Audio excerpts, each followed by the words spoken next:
Samosas or Borek or sambusa. They're called different things in different countries. And these are actually pastry sheets. Actually, no, I think they're Turkish. Yeah, sorry, it's called yufka. It's Turkish. So here I've got the prepared meat mixture. What I've done is I've fried some chopped onion with minced lamb.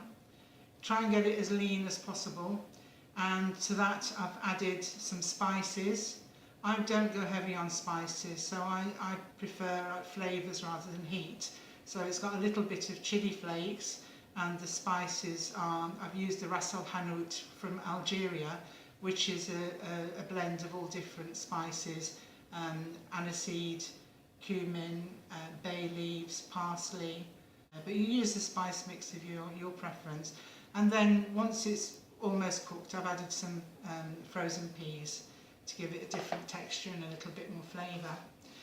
So you just cut open the packet and try and avoid slicing your fingers off, which is usually my speciality. The pastry here is a little bit thicker than phyllo pastry.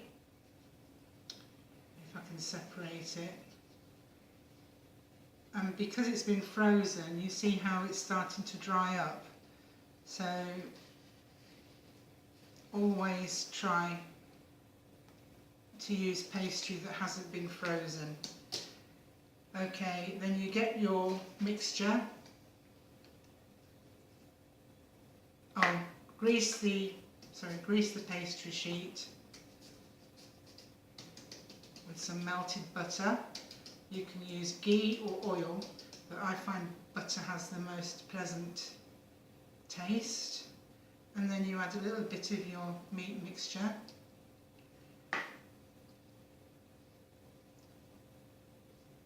Put it into a sort of a tidy little sausage-shaped pile. And then you roll the first piece of pastry over and then turn in the edge. This will seal it. And you have to sort of, at the same time as rolling it, you have to keep the meat all together. So press it a little bit together, not too much, or the pastry will break. And then roll over gently.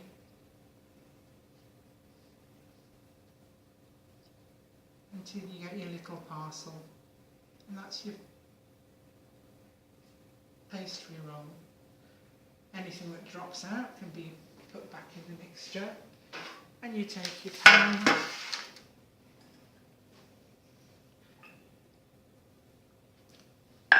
Normally these pastries can be fried. If you're going to fry them, you need to either deep fry them or have them in a deep frying pan and fill it so that they are almost covered in oil when they're placed in there. I personally don't like fried food, so I like to bake it, so hence I'm using the baking pan. Okay, repeat the process. If the pastry breaks, it really doesn't matter, because once it's in the oven, it softens, and obviously the fat in the meat softens it as well, and then it all just sort of bakes together, so it's not a problem. You're not going to get a pile of broken crumbs and meat all over the place. So just roll it carefully, so you've got a nice little packet, and then place it in the baking tray. Let's put some more. With the pastry, again, it's the same as phyllo pastry in that you do need to work quickly and efficiently, because it does dry out very quickly. These are sort of stuck together at the edges, which isn't making things very simple. But just separate them as carefully as possible without damaging them too much.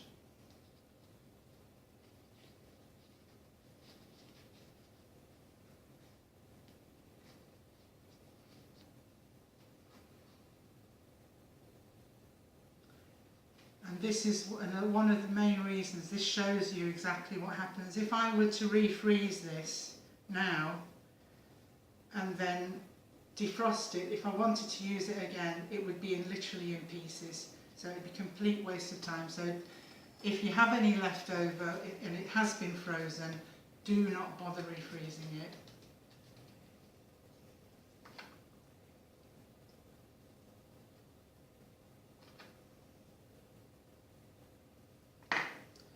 With the mixtures that you put in these pastries, you can use all sorts of things. You can use a vegetarian mixture, you can use chicken, and you can use the flavours that you're used to in your everyday cooking, or you can be more adventurous and use different spice blends. A lot of spice blends, you can get the recipes from the internet, or if you check out my page on Ramadan recipes on Facebook, I've got some different spice blends there that you could make up yourself with fresh spices, and if you grind them, the taste will be phenomenal. You'll be wondering why you ever bought ground spices once you try them when they're freshly ground. It's also much cheaper if you go to the Asian shops. It's much cheaper than buying them from supermarkets.